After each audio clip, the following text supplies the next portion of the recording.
Good afternoon, everyone, and you're all very welcome to this afternoon's HSE Health and Wellbeing webinar, Positive Psychology and Happiness. Before we kick off, just a little bit of housekeeping. You're in Zoom webinar format, and at the bottom of your screen, you'll see the Q&A button. Please feel free to use this button to ask any questions that you might have throughout the event. We will have time for panel discussions where we can address some of these questions later on. So without further ado, I'd like to hand over to your host for this afternoon, Sarah McCormack. Good afternoon, and you're all very welcome. My name is Sarah McCormack, the National Lead for Healthy Ireland and Staff Health and Wellbeing in the HSE. And I extend a very warm welcome to all of you who are joining us here this afternoon for this session, Positive Psychology and Happiness. And my colleagues told me here this morning that there were 2,746 people registered for this webinar. And what a number that is. And I guess when we look at the number that is joined the webinar, it definitely is an indication to us the great interest that we now as a people are looking at our health and well-being and the way that we're actually reaching out for supports at this point in time. And we know we are all going through COVID, and we know the challenges that that is bringing to every one of us, and we're all trying to cope with that in a different way. Now, with such a wonderful audience that we have here for this afternoon, I couldn't let this opportunity go without actually getting some feedback from yourselves. And we'll actually just take a little poll there, take a question with yourselves. And the question I'll throw out to you is, what brings you joy at the present time?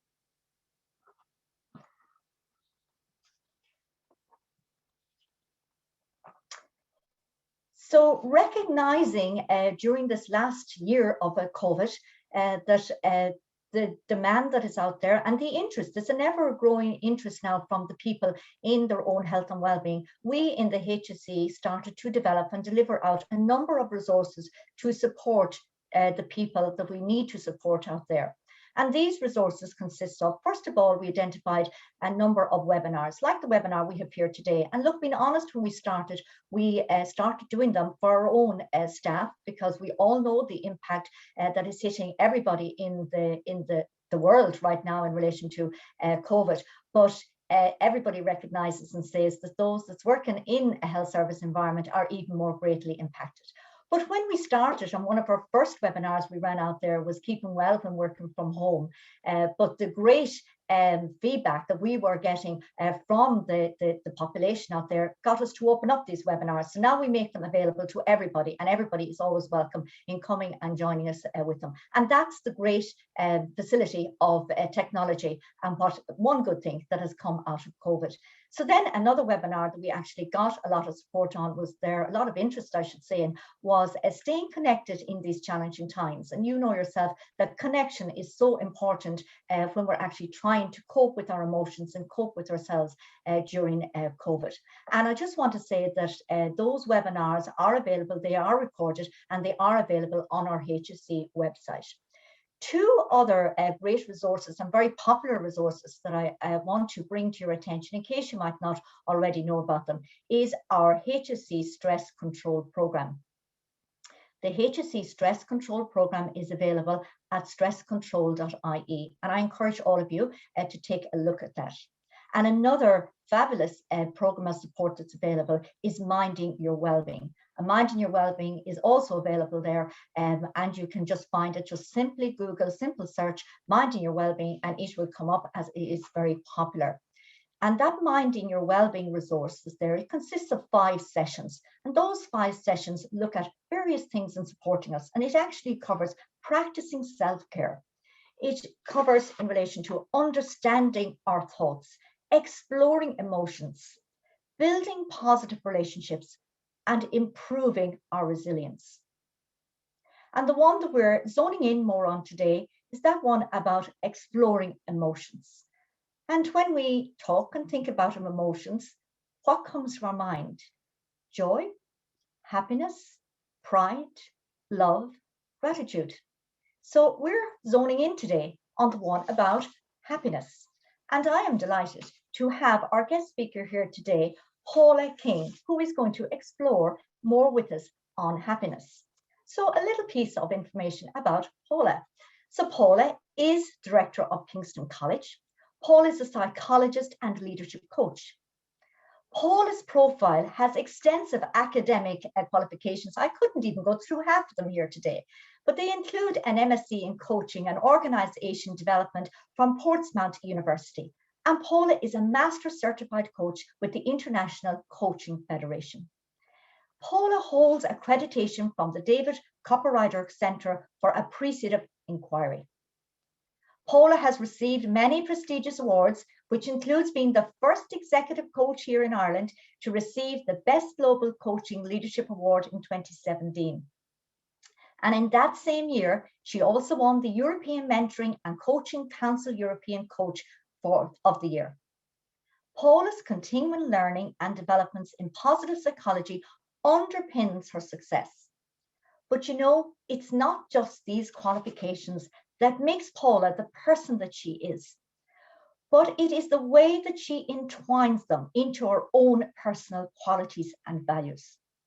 She embraces absolutely the approach to strengths inspired instead of problemizing change. She brings genuine warmth and empathy and gives positivity to everyone and every room she walks into. So it is my utmost pleasure to introduce to you Paula King. Sarah, thank you so much for that beautiful introduction. I so appreciate it. And I do want to extend my thanks to Sarah and her team for organising this wonderful webinar. It's such an important webinar. And thank you for being with us today. We're so happy you are here, that you've taken the time out to be here with us. And thank you for giving yourself this gift. These spaces are so important for us now because they're positive spaces. So I'm going to share my my slides with you now, and we'll see what we're going to talk about.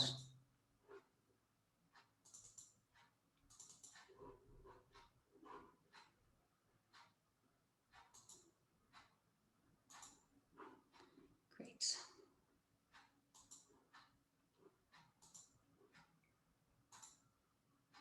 Okay, so well-being, positive psychology and happiness. Wow, what a lovely title. Creating reason and meaning in our lives during challenging times. A lot of my work, Sarah was talking there about some of my background. A lot of my work is sitting with people in confidential spaces, listening to their story. And more, my clients are coming to me experiencing burnout, anxiety, worry about what's happening, understandably, because of what's happening for us in the world today. So this is an important topic because a lot of the dialogues I'm having now with my clients is around creating positive purpose in our lives. I'm going to link the positive psychology and happiness to 3 other elements and look at this together. I want to discuss the importance of creating a life purpose, creating and living a life purpose. So important. I want to look at my slides are full. Look at the studies carried out, optimists and pessimists, what would be the reason we would care and what's happening there. And I'm also going to look at hope for today's, not tomorrow's. And I want to talk about going back again to what Sarah and her team are doing around this whole space of mental well-being. I want to talk about the power of compassionate communication. So they're my ideas of what we might do. Positive psychology. I'm a huge fan of the work that's been done in the space of positive psychology for lots and lots of reasons. I studied psychology myself a number of years ago. I'm a qualified psychologist. The focus was very much on what's wrong. And I think if I said to you, after I leave you, I'm going to see my psychologist, I think you'd say, I wonder what's wrong with Paula. And that's exactly what happened many years ago with a man called Professor Martin Seligman, because he looked at this whole space, highly qualified man. He was appointed president of the American Society for Psychologists. And he said, interesting, conventional psychology interventions focus on providing relief from symptoms of mental illness. And as a profession, we've worked for very, very many years on looking at this space. How come we're not looking at happiness and well-being? How come we're not looking at helping people to create wonderful lives? And this is really some of the dialogues that started this whole journey. So modern day positive psychology roots, Aristotle seems to come into so many of these spaces. Fabulous philosopher, Socrates, Maslow, was established as a modern day science by Professor Martin Seligman and his colleague, Professor McElhinney, Csikszentmihalyi. What's really important about this, many years ago, I remember somebody saying to me, Paula, you're a bit of a Pollyanna. This idea of looking at everything cup half full, things happen. And I said, yeah, I guess so. But I do think it's a good way to look at life. But the great news now is I have positive psychology that is underpinned by science. These are scientific studies on humanity that show us how important it is to move into these positive spaces. And Professor McElhinney at Csikszentmihalyi also worked on this word called flow, which I'm going to expand a little bit on in our time together. So positive psychology itself focused on elements that make and keep people well and resilient, rather than on components that make them ill. And this is really important. Fantastic studies. I would suspect quite a few people on this platform today have read some of the work on positive psychology. If you haven't had a chance, Professor Martin Seligman's work is fantastic. I would also say to you, one of my current heroes is Professor Kieran O'Boyle from the Royal College of Surgeons in Ireland, who are doing fantastic work, and you can go in on wonderful webinars with him and his team. And also it focuses on positive emotions in daily life. And positive emotions in daily life can be self-generated if people learn the skills to enable them to do this. And this is what's important. We can learn these skills. The positive psychology movement has done all the research for us, and we can learn these skills, which is really important. What Professor Martin Seligman did and his team through all of the studies, they put the results of their studies into 5 key components. And Martin Seligman calls it the PERMA model. So what do they mean by that? So the P part of the PERMA model is positive emotions.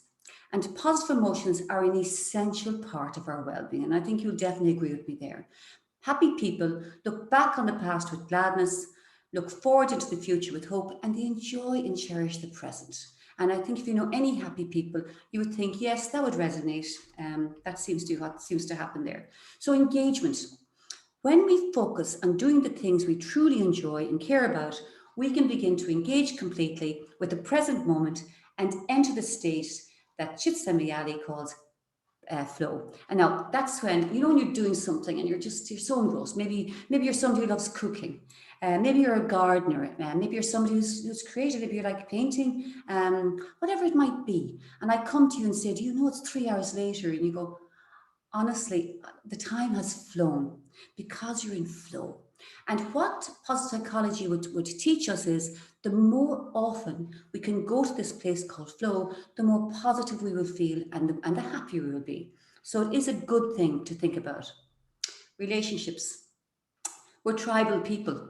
Everyone needs someone. So we enhance our well-being and share it with others by building strong relationships with the people around us, family, friends, co-workers, neighbours, etc. Take care of your relationships. It's really important. I always, when I'm doing these webinars and I come to this particular slide, I always make a silent promise to myself that I will contact somebody I haven't heard from for a while. So I have a 99-year-old aunt. So that's my promise for today. I'm definitely going to contact her. Meaning, we are at our best when we dedicate time to something greater than ourselves. Now that's different for everybody. So it could be, for you, could be religious faith, maybe community work, maybe it's to your family, politics, maybe a charity, a profession, or a creative goal. And I'm going to go in deeper into this later in our time together. Accomplishments. Everyone needs to win sometimes. To achieve well-being and happiness, we must be able to look back on our lives with a sense of accomplishment. I did it and I did it well. Now, that's an interesting one. When I'm working with my clients, particularly people who work very hard, I've noticed, particularly high achievers, they don't stop and do a celebration around it. And I think we should do that more. We're all doing our very best in this world. You're all doing great things. Stop every now and again. Give yourself a clap in the back and say, I'm doing okay. I'm doing okay. And that's good. That's good. The studies into optimism and pessimism was some of the work that they've done. Now, I went to the first positive psychology convention in America, and I was extremely excited to meet Professor Martin Seligman. And I expected to meet like a Santa Claus figure, really, very jolly personality, because all I'd read about him. And I met him, and he's quite a serious, very, very nice person, but quite a serious person. And then when I read deeper into his literature, I realized he himself recognized that he was more in the space of pessimism. But all the work that he did taught him that the more we can move into an optimistic space, the better we are, the better for us. So some of this, these 3 Ps is what Martin talks about. He talks about permanent, pervasive, and personal. And maybe you recognize some of these. So pessimists, I'll never get a job, I'll never be good in interviews. An optimist, look, I was unlucky not to get the job this time, but I work on that skill, I'll have more chance of getting the job next time. Same result, different outlook. The pervasive. Pessimists can view setbacks as pervasive, all-encompassing. I didn't get the job, it'll be the same old story if I go for another interview. Whereas optimists, look, I didn't get the job on this occasion, but maybe I didn't prepare well enough. I'll prepare better next time. Pessimists take setbacks personally. They thought, I wasn't good enough for the job. I have such bad luck. Whereas optimists tend to take a bigger view. Maybe this particular job was not for me. I'll have more chance next time. So the 2 outlooks are very interesting. I have a client at the moment, and he's preparing for a presentation, and he's a really, really good presenter. And I was working on really about the strategy more around how he was going to lay it out and how he's going to get his message across. But he was really worried, and I said, you know, you're a really good presenter, and you've presented so often. Tell me what's happening for you. And he said, no matter how often I do it, and no matter how much I know I can do it, I worry. I worry about everything. My wife calls me a worry wart. Everything is a worry. But he said, Paula, all my family are like that. If you got together around a dinner table with my family, we would find something to worry about, even if everything was perfect. Now, my client is not far wrong, because some of the studies that positive psychology have done is genetics. So 50%, the positive psychologists have looked at this. They've studied thousands, millions of people actually, and they found predominantly, it can vary of course according to individuals, but 50% genetic. So my client, who was reared in with this family who were warriors, that gene is probably there. He's a warrior. 10% circumstances. So some of the things that happen around us can affect our happiness.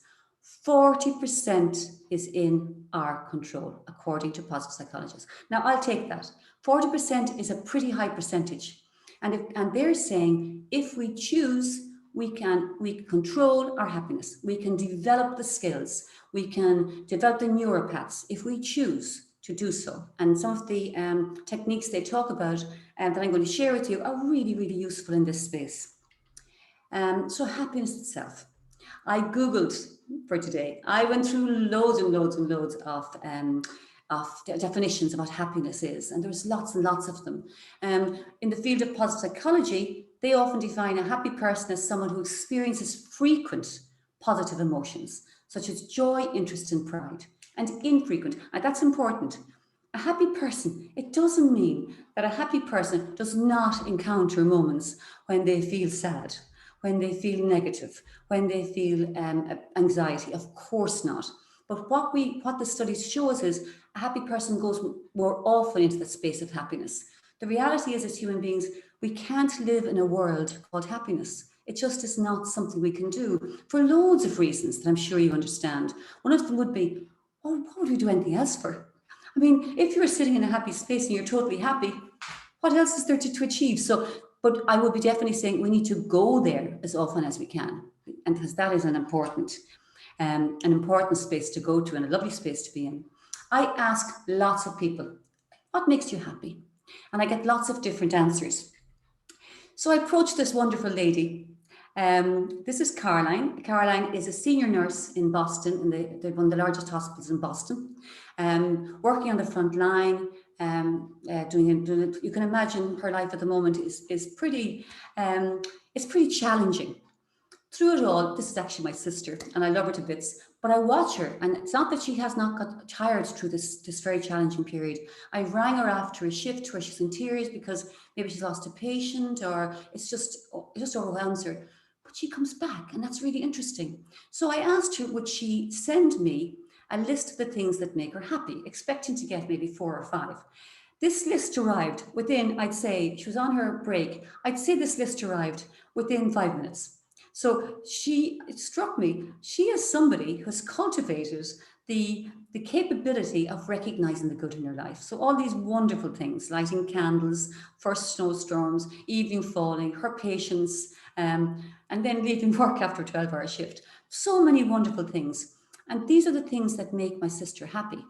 For you, you are unique. So different things would make you happy. But she said to me afterwards, she said, it was a lovely exercise to do. It really brought me into a happy space. So it's a nice exercise. Sit down and think, what makes you happy? And what creates happiness? Now, in the for positive psychology, you can actually go online and you can do a questionnaire that Ed Diner and Emmons, who I'm going to mention later again, they have designed this questionnaire. I think intuitively, we mostly know how we're feeling. We mostly know when we've kind of low days. But if you're interested, just for people who might like to something like this, it's there online, it's accessible, and you might like to do it. Aristotle said, happiness is the meaning and purpose of life, the whole aim and end of human existence. Now, I think that's really interesting. Again, all the studies I have done into the space of happiness moves directly into life's purpose and what our lives and how we create that life purpose and live to it, and the reason and meanings in our lives. So life purpose, we must look at it. There is a space that Aristotle would have talked about, which is the hedonic happiness. And that is where, it's those moments where desires are fulfilled. So maybe you're hungry and have a beautiful meal and you feel very happy. Maybe you are deeply in love with somebody, you're dying to see them, and now you're with them and you're feeling happy. They're transient. Then they talk about the eumonic, and I know I'm not pronouncing that right, but apparently nobody does, that's okay. But that is really our purpose, reaching our potential. And this is important if we're really interested in creating a happy life. So what is life purpose? Again, I Googled loads of different words about this. A life full of purpose is a life of vitality, excitement, and ultimately success. I loved that. We want to live a life of vitality. We want to live a life of excitement. We want to be successful in this world. Your life purpose consists of the central motivating aims of your life, the reasons you get up in the morning with a smile. Purpose can guide life decisions, influence behavior, shape goals, offer a sense of direction, and create meaning. So it's really important that we identify our life purpose.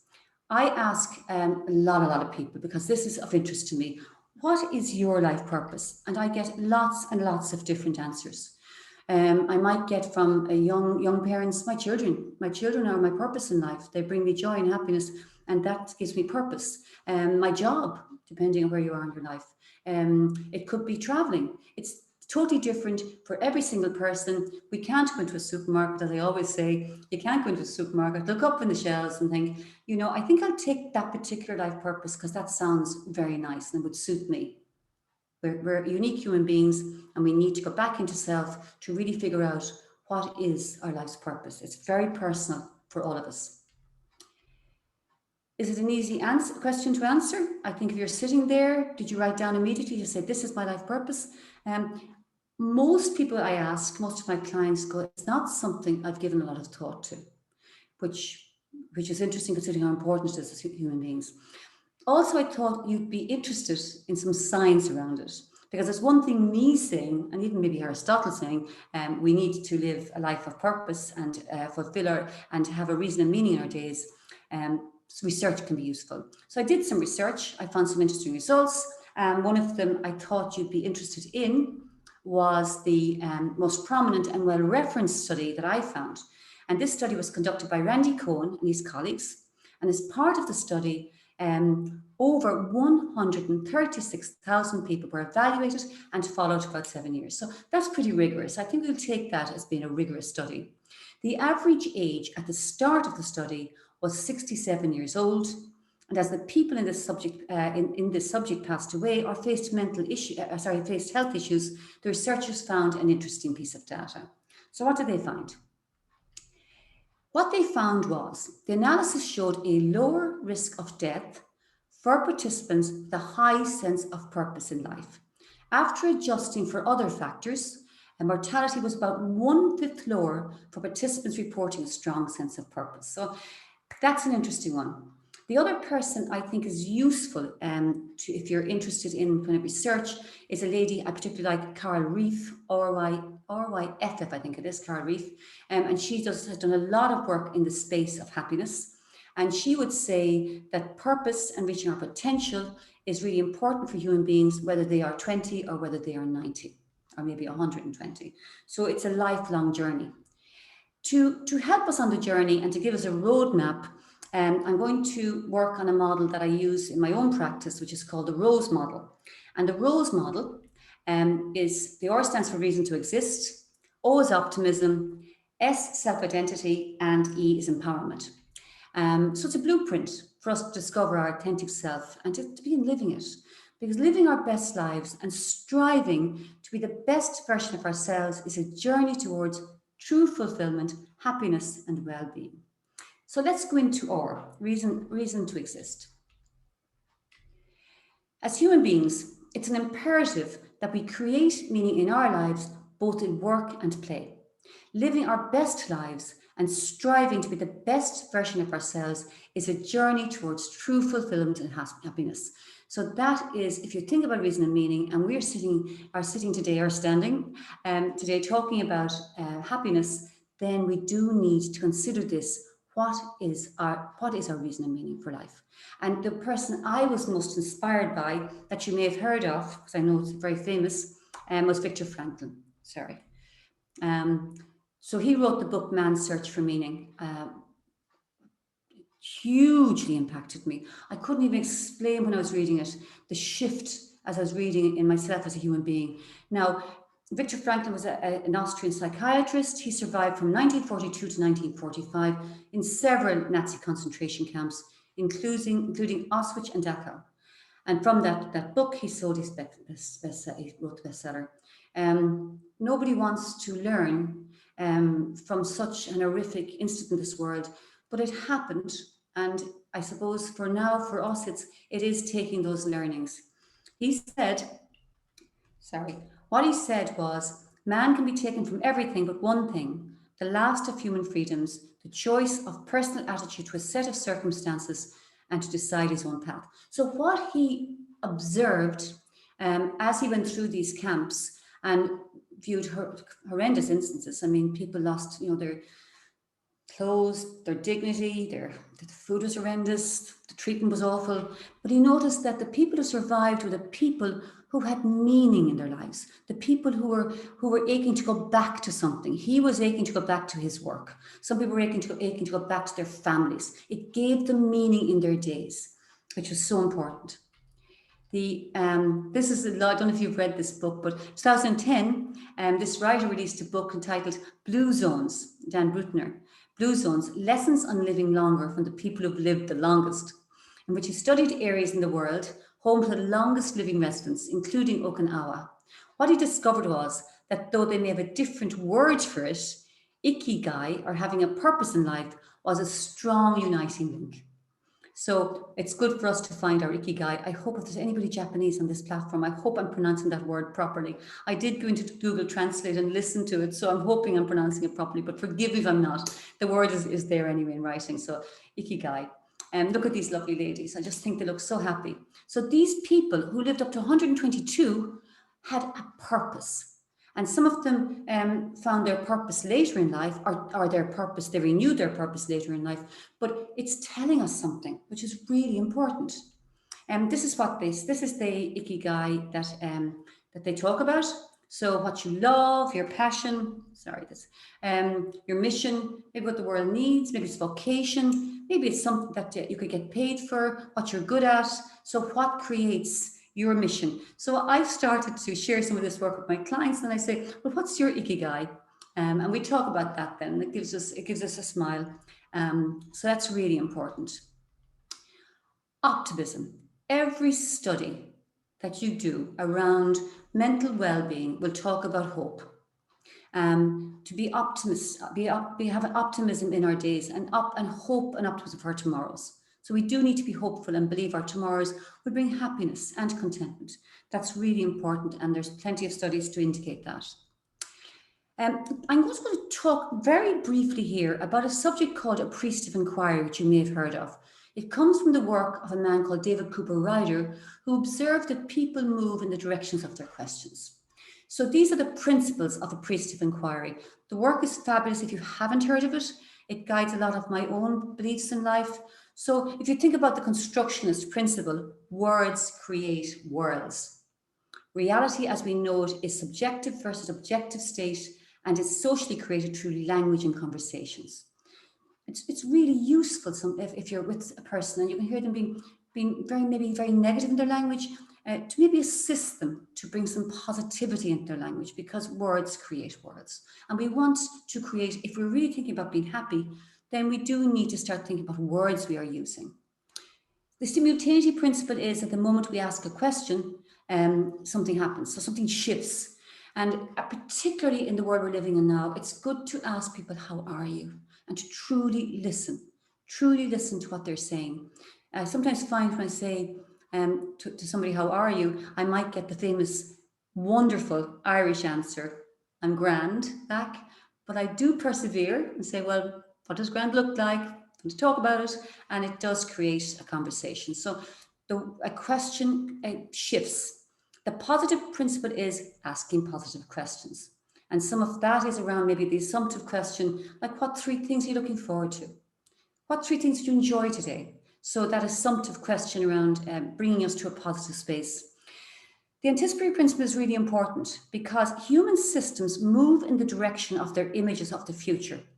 The more positive and hopeful the image of the future, the more positive the present day action. That is so important. It's so important. If we are looking forward to our future, which we don't know because we're not fortune tellers, and we're constantly imagining dreadful things, it will deplete our energy. So that as much as possible to create positive images for our future will allow us to move more often to that place of happiness. And then the poetic principle, we choose what we study. I love that. I had a quote many years ago before I had any science to help me make sense out of it. I took from a man called Deepak Chopra, and it was, what you pay attention to in your life is growing and developing, and what you take your attention away from is withering and dying. And we don't want to take our attention away from the things that nurture us.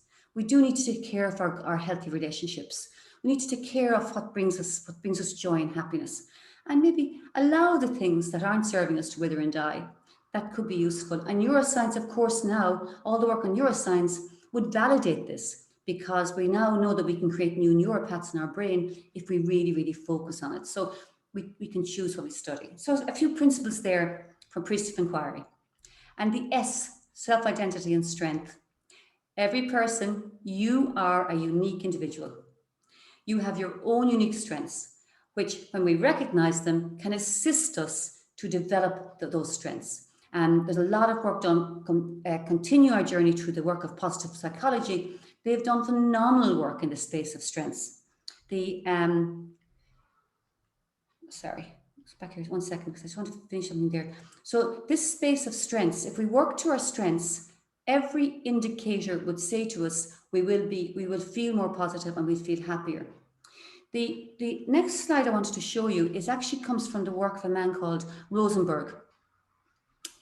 And these 2 symbols resonate very deeply with me. And I use this language again, I use it with my clients. The giraffe. The giraffe is a symbol of compassionate communication because it is the animal with the biggest heart. Thus, when we're thinking and acting in terms of compassionate communication, we're using our giraffe ears to sense either our own needs or others' feelings and needs. Conversely, the jackal. Okay, you wouldn't even want to be anywhere in the vicinity of this creature. It's the scavenger, attacking our weaknesses and allowing our unmet needs to cloud our ability to stay present. And therefore, when we're listening with jackal ears, we tend to hear blame or criticism rather than the feelings and needs behind words. And I hear clients and I hear people being so hard on themselves. And I think, we often hear this ourselves. We just say that to your best friend. But we say things to ourselves that can be very tough. So thinking of your giraffe ears and your jackal ears, maybe give some time to what you say to yourselves on a regular basis. So what do you say? What do you say first thing in the morning? Do you go into the mirror? I don't know, I have to go to the mirror. There's a mirror in my bathroom. Do you go into the mirror and look at it and go, oh, wow, look at me. Wow, aren't I doing so well? This is fabulous. I'm so happy to be me. Or do you go in and kind of look in the mirror and then avoid it? It's so important to say positive things to ourselves. It moves us to a space of happiness, which is what we're talking about. So identifying our strengths. The strengths-based approach. It's associated with higher happiness and low rates of depression. And this is Seligman and his colleagues. And they did this across countries, across nations, across millions of people. They identified 24 character strengths. And this is what they identified, these here. So you'll see a number of them coming up.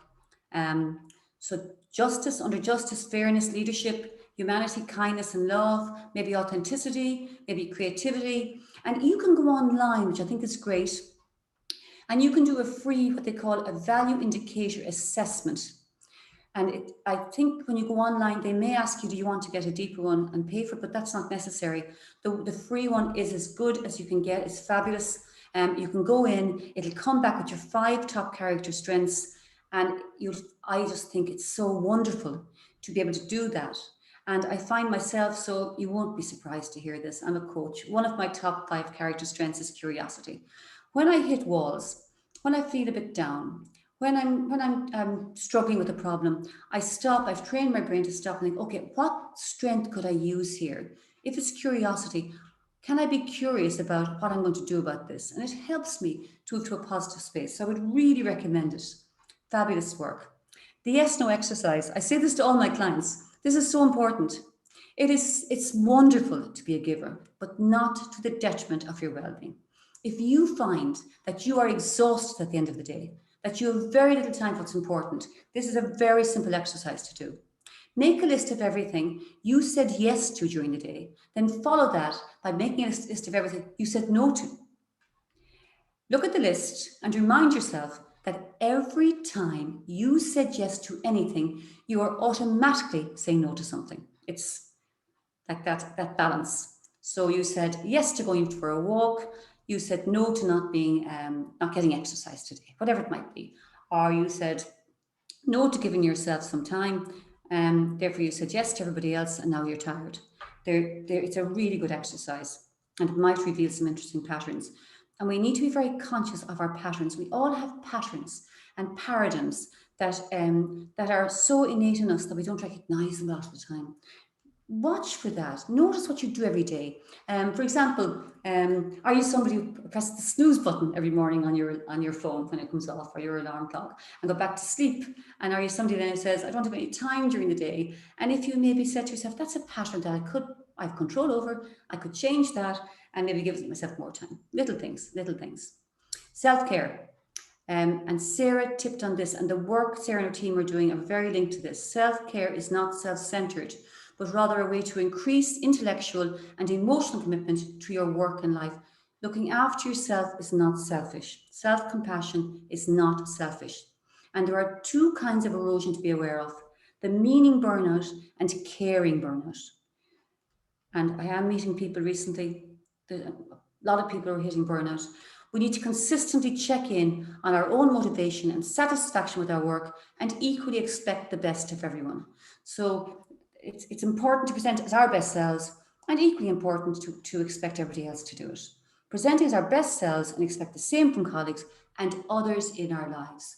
Because if you give so much of yourself, perhaps in the workplace or to a cause, you could end up burnt out. If you care for everybody else and you're not caring for yourself, the famous one about the oxygen mask on first, that could lead to you feeling very, very depleted of energy. So self-care, take care of you. It's really important. And finally, for the Rose model, is empowerment, actions. It's a human need to feel that we are in control of our own lives in all areas and develop techniques which will keep us resilient. We need to feel in control.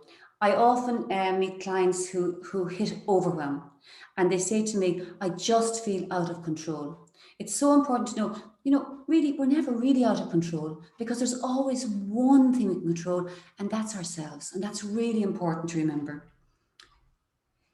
The gratitude journal. Now, I talk about this an awful lot, and I get either interest in it, or I get cynicism in it. But it's super. It's one of the most powerful techniques you can use around positivity. And a man called Dr. Robert Emmons, EMMOS, he's the world's leading scientific expert on gratitude. He and his team held a series of studies on gratitude, and the results were overwhelming. So under 3 areas, physical, social, and mental health wise, they found huge shifts. So for example, physically, they found that the people who took part in it, took part in the studies, stronger immune system, for example, less bothered by aches and pains. So physically, it made a difference. It made a difference to them socially. They were happier going out to meet their friends. Huge impact. So really, how I do it, and I just think I can't tell you how much I appreciate this particular gift from positive psychology, because it really does keep me strong in moments when I'm feeling a bit depleted. So I sit down every evening and I write down 3 things I'm grateful for, whatever they might be. It could be I'm grateful for a lovely cup of coffee today. The most important part of the exercise is, and it happened because I contributed. I went to that coffee bar and I bought the coffee. It's important to bring that bit of control into it. I contributed to that. I'm grateful for the beautiful sunshine today, and I enjoyed it because I went out for that walk. So bringing that space into your gratitude journal is lovely, and I really recommend it if you haven't had a chance. And I know people who do, who have started the gratitude journal and become very, very passionate about it. It does impact positively on us. I say this to everybody, and I always get a smile when I say it for the first time. Join the CIA. What can I control in this situation? What can I influence? And what do I have to accept? If you can't control and influence something, you have to accept, don't exhaust yourself. So a few tips there. So before I finish, we are going to give you as a gift after this session a personal happiness life guide. And I am going to say to you, please use it. At the back of it, there is some suggestions for April. Tomorrow is the 1st of April. You can either choose not to and just come to this webinar and not do anything, or you can say, because I attended the webinar, I am going to do something. So I would really, really challenge you around that. Do it. So finally, thank you for listening, of course. And remember, stay connected, monitor your thoughts, be self-compassionate, and keep a gratitude journal. So thank you for listening. I'm going to come out of this slideshow now and hear how you are. Paula, thank you so much. Oh my God, I certainly was on the edge of my seat listening to that presentation. And as I said at the beginning, it's the warmth, it's the passion. You can feel the genuineness in yourself as you're actually delivering that presentation. I know some of those things that we hear over and over again, that is really so important. And I suppose one of the ones that's coming out there in COVID is the meaning in life, having that meaning and having that purpose. And as you referred there to the people that were living that long life in relation to it.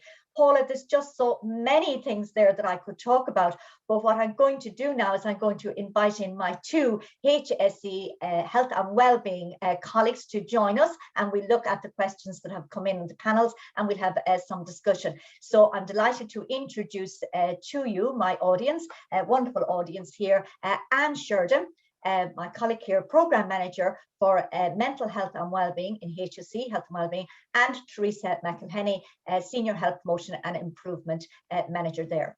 And what I want to say as well is that Teresa is the voice, the narrator, and the face that you see on the Minding Your Wellbeing program. You heard me saying it's the resource that I referred to earlier on, available to all that has those lovely 5 sessions that include the one that we're talking about here today, the looking at exploring emotions. So don't forget, you can Google that, and that's available. And I know then from Anne Sheridan, very much involved in that program as well, as both of them are on the same team. But Anne has that passion there for the stress control program. So I'm reminding you again, don't forget about stresscontrol.ie, the information that's there. But you know, before I get you ladies talking and looking at some of those, let's have a look at the results of the poll. Now, look at Leo. I know we have a huge audience here today, but if we have a look here at the poll. So the poll is coming up on the screen, and you know, we just take a few minutes there in looking at the poll. Now, it's the first time we've seen the poll. It's a massive audience. It's the first time we've actually seen the poll. So Paula, recognizing there that first time you're seeing it, I'm just interested there in what your immediate reaction is to the results that's coming out there on the poll. Well, I think it's super. Firstly, I understand completely the outdoor walks and exercise is so important, but I love seeing the number 2, getting in touch with family and friends, because to me, relationships are so important, that we nurture our relationships. But Anne, I'd love to hear your opinion. What are your thoughts as you're reading that? Yeah, hello everyone, and it's a delight to be here with you all this afternoon. Yeah, I love to see. I'm delighted to see that thinking about what I'm grateful for, because I mean I think that's very much putting into practice a lot of what you've been talking about this afternoon, Paula, and certainly what we promote through the various programs that we're talking about. And I mean, I'll say a wee bit more about that later. And I'm not surprised at all to see the love of pets, actually, because I think that people get a huge amount of joy from the wagging tail as you head home in the evening or whatever. So it's great to see so many everyday things that people are still in touch with, and that they recognize really can bring joy into their lives. Oh, that's so super. So yeah, so I'm sure Teresa has thoughts. yeah, I might just chat a wee bit for a minute about some of the questions that are coming in. So thanks very much to all of you for participating in the questions, and there are many that are coming in, and I know that several of them have been answered already. But there's one theme that I thought I might just pick up and say a little bit about, and maybe hear Paula what you might add to it, because it's very, very much a theme that you mentioned in your presentation. And that's the kind of theme of purpose. How now can we get purpose back into our lives, or how can we get in touch with what our purpose is? And I think that's a very apt question at the moment, because I think, you know, this has been a tough time. Let's face it. This has been hard, and it still is hard for all of us in different ways, and some people more than others. And I think when times are really hard like that, sometimes it just can be hard to get back in touch with that sense of what it is that helps you feel good, that you love doing, that you feel good at, and all the rest. I think there's lots of tips, certainly, in what you've talked about already today, in what people can do. But I thought I might just share some other thoughts on that, if that's okay, because I often think about the word savoring, right? You know, when you've had that fabulous meal, and you just feel your taste buds going, and you can, you know, the experience of that lingers way beyond the actual meal that you've just had. And I think that it's really brilliant if we can try to kind of savor the moments that are there in our lives, that can really give us that sense of happiness and joy and purpose. And there's 3 ways, I think, that we can really max out on this, and that we can get this working well for us. Our lives can seem that they've got quite constricted in recent times, because our experiences are less varied, because, you know, there's just less that we can do. However, it's just so reassuring to see the poll there today, and seeing the many ways in which people still find to bring joy into their lives. So 3 ways that we can, if you like, use the idea of savoring to really enhance our happiness right now and our sense of purpose. The first one is to savor the moment. So, you know, a lot of what you've been talking about, Paula, is, and we all hear a lot about mindfulness and all the rest at the moment, but just that sense of savoring the moment, to notice the moments when you do feel joy, and that moment, you know, that you feel really delighted or in awe of something that you're seeing, inspired, just the moments that you feel really good. And maybe to show it, and to notice your physical body, like, you know, get yourself smiling, and, you know, using your body language to kind of just give yourself to that moment. But tell it to someone, because again, just talking about it gives you a chance to kind of increase it and extend and intensify that sense of savoring, or share it. And certainly over these COVID times, we've got used to sharing on WhatsApp and using social media to share photographs or whatever, whatever. And just this morning, while I was getting ready for this today, I got a WhatsApp photograph from a very good friend of a beautiful cherry blossom tree that's in full bloom on a roundabout here in the town. And I thought, oh, that's lovely. And then I went back and I thought, that is really gorgeous.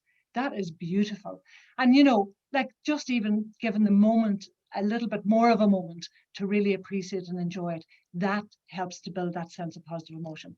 Savoring the past is the other thing, that look, we can look back at times that have been great. And really still get enjoyment from that. Looking at photographs, and the gratitude journal is a brilliant way to do this, because even if today you don't feel, and there's a lot to be grateful for, look back at what you wrote a month ago or a week ago, and that you get back into that sense, and you get to appreciate that again, and you get to experience that sense of happiness again. So, and retelling, like there's great value in retelling stories and reminiscing. That can really help. And then savoring the future. And let's look ahead now as well. There is nothing wrong with doing that. And that's where we use our imagination. If you were, the days when we were going on holidays or having something like that, there was great value in thinking about it and planning it and imagining it. And then you get there. So you get a lot of joy and can get a lot of happiness out of anticipating events that you hope will happen. Right now, I'm just getting a lot of joy out of even thinking about getting on a beach to walk and imagining being back there and imagining what that's like. And, even without being there, and getting some of the sense of joy. So I think too often we let go of the good moments too quickly. So what my appeal is to say, let's hold on to the good moments as long as we can. And that will help our happiness, but also get us back in touch with our sense of purpose as well. So that's me, Paula. I just wonder whether there's anything you want to add to that. Well, you've blown me away, and I love everything you said. It's just, whoa, it's fantastic. Fantastic, Anne. Thank you so much. I love the gift you got. It's such a lovely, kind gesture, and I love your appreciation of it. And Teresa, what do you think? You're looking very reflective. What are your thoughts? Yes, thank you, Paula. I would agree totally with what Anne says. We agree totally on the idea of savouring.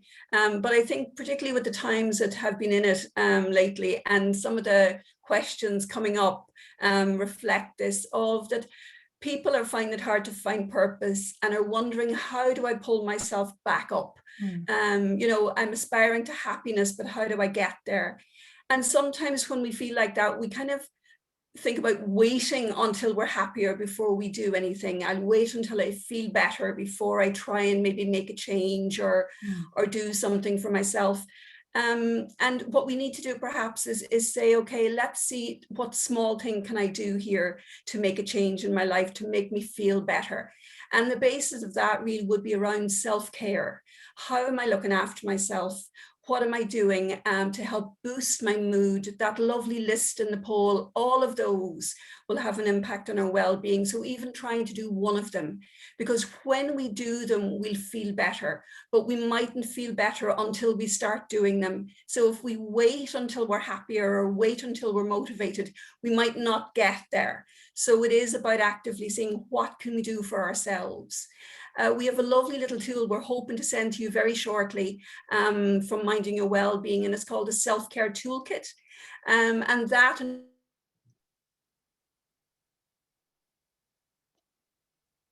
Are we losing you, Teresa? I'm just wondering. But I can step in here a little bit. Thank you, to get Teresa back.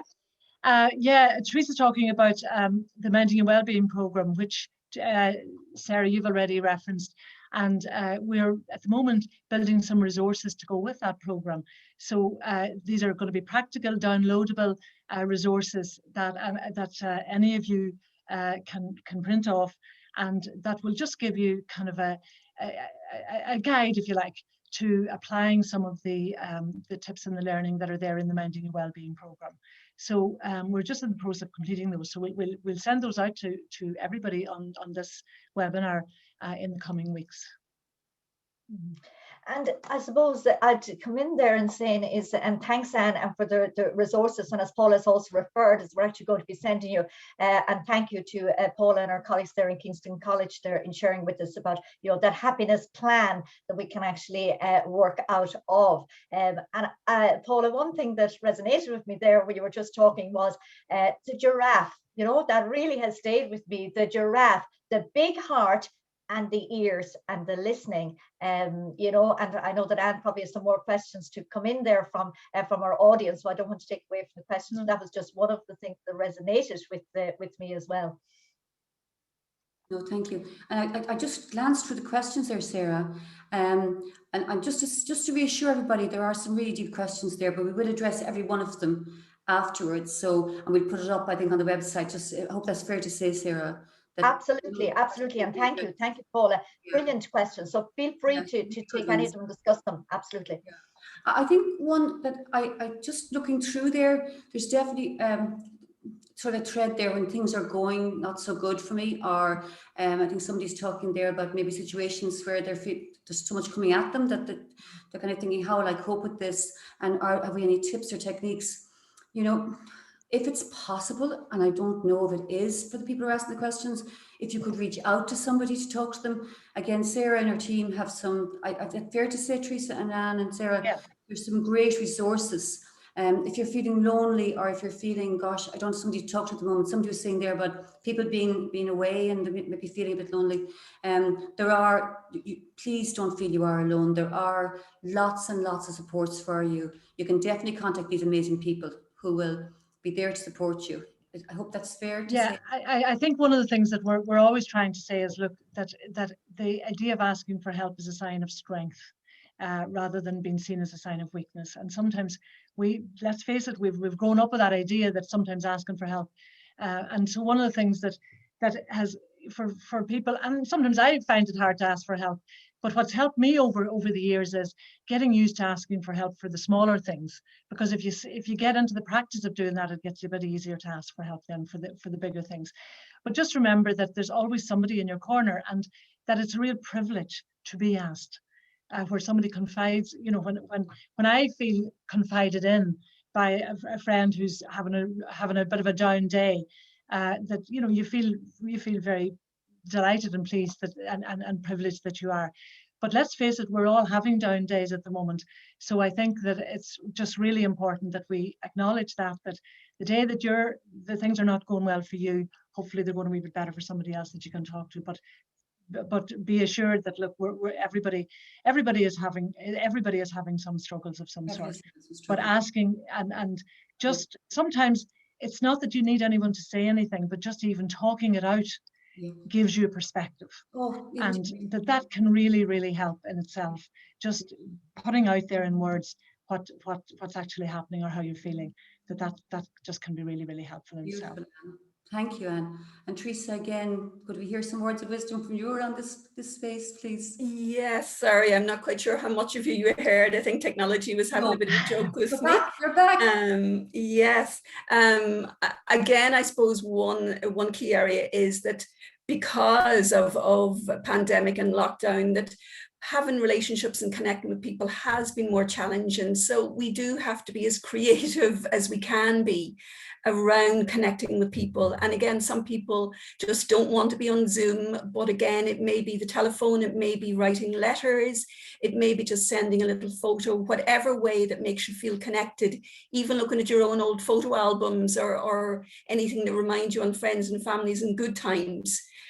Because we do need our relationships, but we do maybe need to look at different ways of having them for another while yet. Yeah. I think as well, we're in a time, you know, when there is actually a lot of hope. And, you know, even just the hope that spring brings, like, it's just so lovely to look at nature at the moment and, you know, to watch what's going on there. So when you're out for your walk, when you're doing you know, walking around or whatever, just to start to notice those things. The buds are back in the trees. The gardens are all beginning to look like they're coming alive again.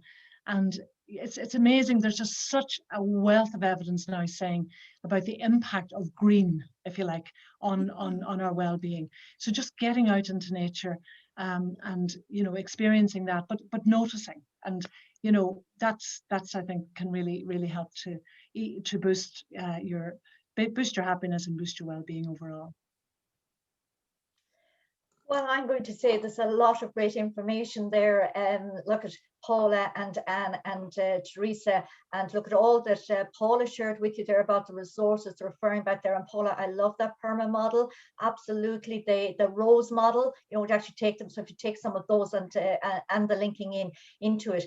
And I suppose the one thing there is about giving. And look, we all have huge negativity in relation to COVID, but there are some good things that actually is coming out of COVID, and probably some of them that actually is looking at ourselves and how we actually, survive, and what are these deep strengths that are in there within ourselves. And just that you're talking about some stories, is that yesterday evening I rushed down to a shop. I said I wanted to get some Easter cards that I want to send. And when I went into this shop, that would normally never be a problem for me, there were only 3 cards left for Easter. And immediately it clicked with me. This is people out there actually giving and sending in relation to cards, and that's a lovely thing. And you said there, Teresa or Anne or someone said about writing the letters, and another piece of work I'm doing there is with older persons. It's coming out more and more about the piece of actually just write the letter. And Teresa, as you actually say in the Minding Your Wellbeing series there, it's not just about just write the letter, but even if you go to the post office and you post it yourself, the feeling of the satisfaction that you actually get out of it. So it's these little things in life that make it. So you, as our audience, I want to thank you so much for joining us here today. Certainly I feel a wonderful feeling of happiness, and I hope that I can actually give some part of that across the wavelengths and virtually to all of you that are out there with us today. Look, this webinar couldn't happen without the great contribution of plenty of people. And first of all, I want to thank you sincerely on behalf of the HSE to you, Paula, who has come so willingly to share with us and talk with us today, and gave so willingly of your time to us. We really appreciate it. And I know that our relationship and our continuation will continue after that. I, of course, want to thank my colleagues there, Anne, Sheridan and Teresa McElhinney, continually day by day, that actually is focusing on those areas. And of course, my overall HSE Health and Wellbeing team, wonderful team, and wonderful teamwork, connectivity and support for each other. So I really appreciate that. And needless to say, where would we be without our technical support there from Leo, Helena and IMS as a whole. So as I close down, and as I am going to wish you all a really joyful and a peaceful, happy Easter, and I will leave you then with letting you know that we will be sending you out links, an email with all the links to the resources that we referred to here today. We'll also send you a survey, because in that survey, we just want to get your feedback about what we should be focusing on for next webinars and other resources to actually provide that's in there into it. And of course, not forgetting at all times, as you have heard our speakers say, reach out, always do that talking. And remember, stresscontrol.ie, minding your health and well-being. You'll get it just there, just Google it. You'll definitely get it on our HSE websites. So with that, to everybody, thank you so much. Thank you for joining. And I wish may the road always rise before you, and may the sun be always on your back. Take care.